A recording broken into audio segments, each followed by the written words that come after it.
All right, guys, it's time to get back on the Suzuki GS750 project. First thing we got to do is get this engine running. But before we even do that, I want to fix the oil leak.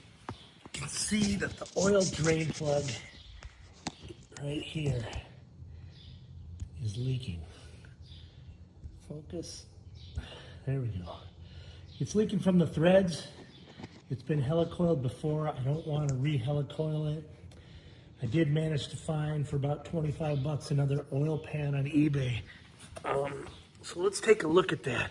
I haven't had a chance to really inspect that new part very well.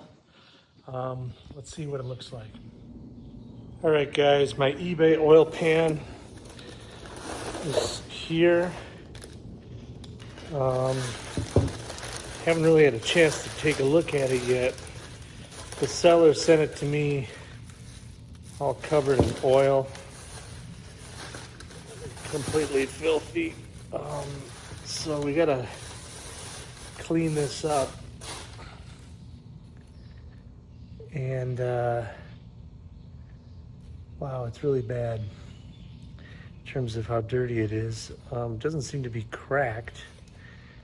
The mating surface needs to be cleaned up. Everything needs to be, God, look at all the gunk in the bottom. Jeez, it looks like it's never been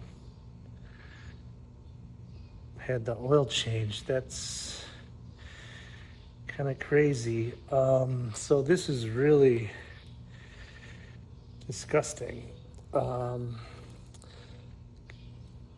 This is not a black painted cover. This is a raw aluminum cover. So that's how filthy this thing is. Let's try to clean it up. All right, unfortunately I don't have a proper parts cleaner. So we're just gonna use some brake clean in this plastic bin here. Try to contain most of the mess. Wow, this part is proving to be extremely difficult to clean. There's some kind of a goo that was in this oil pan. I don't know what it was. I even saw some stuff that had like a copper color to it. I don't know if that was like bearing material. I don't know. Or if it was somebody poured like a engine rebuild in a can in this thing or something. But the whole inside of this oil pan was sort of coated in a thick, sticky goo that has been proving quite difficult to remove, which is very weird. This is proven to be quite stubborn. I'm using a Scotch-Brite pad. There's like a crust on here that, I don't know, almost like it's a glue. I don't really even understand what this is, but it's obviously oil mixed with dirt, mixed with who the heck knows what, but it's proving to be extremely difficult to clean. I mean, I don't want to ruin the gasket mating surface here. I'm trying to be careful, but at the same time, I got to get this thing cleaned up. Here's what I'm talking about. This stuff down in the corner here. It's like a, I don't know what it is. It's like it's almost like it's glue. Maybe it's just oil that's been sitting for so long, like decades, that it's just kind of petrified itself. I'm not sure. All right, so $25 for the part. Probably another $15 in parts cleaner, plus $150 in labor just to get this thing in semi-decent, clean, semi-clean condition.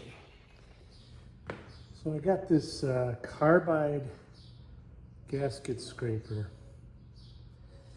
and I'm using that to remove the gasket material from this oil pan mating surface. Right, the trick is you want to remove as much of this gasket material as possible without actually damaging this soft and surprisingly fragile aluminum surface. You don't really want to use a razor blade. I know a lot of people do that. It's very easy to damage the surface. You can even damage the surface using this, but I don't know. In my limited experience, these carbide tools kind of provide the best sort of balance between material removal and reducing the risk of surface damage. It's still not perfect, man. I feel like I'm not getting enough stuff off, and I feel like I'm doing more damage than I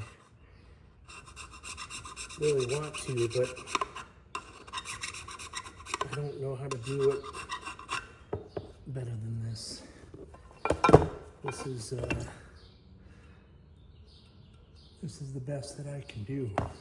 So I'm gonna just keep going at it carefully and try to be patient, which for me is a real stretch. All right, I got it to a point where it's,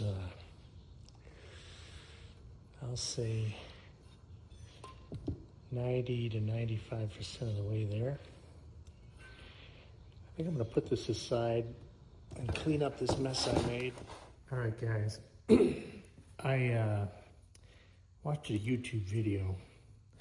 We're gonna try some here. I cut out these little circles out of 3M Scotch-Brite. And we're gonna take these little circles and we're gonna put them on a Dremel tool. Okay, got my Scotch-Brite circle attached to my Dremel. And we're gonna try to hit this cast aluminum oil pan with a little bit of this. See how this works.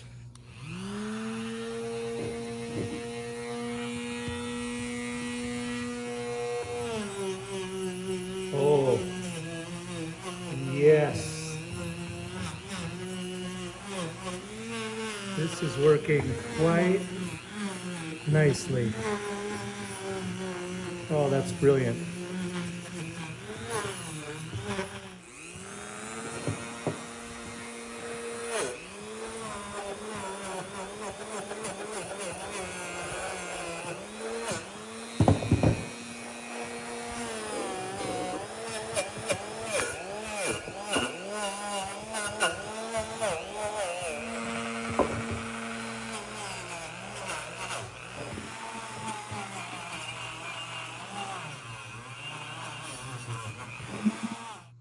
This cover's looking pretty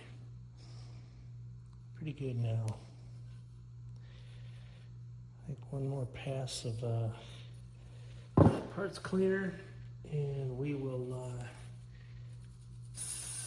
call her done. After a pass of parts cleaner, this is looking pretty nice. Definitely a usable part now.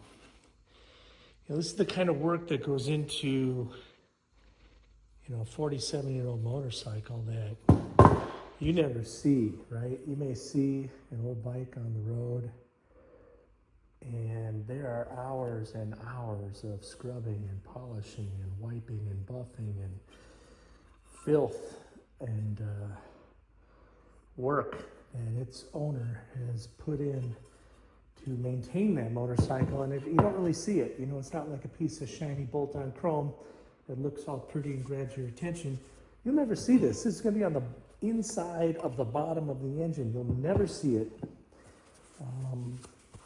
But I just spent probably an hour and a half working on this part, and it'll never be seen. And that's just the sort of thing that you have to realize when you see old vehicles on the road. got to realize how many hours of work have gone into keeping those vehicles on the road. Suzuki, made in Japan.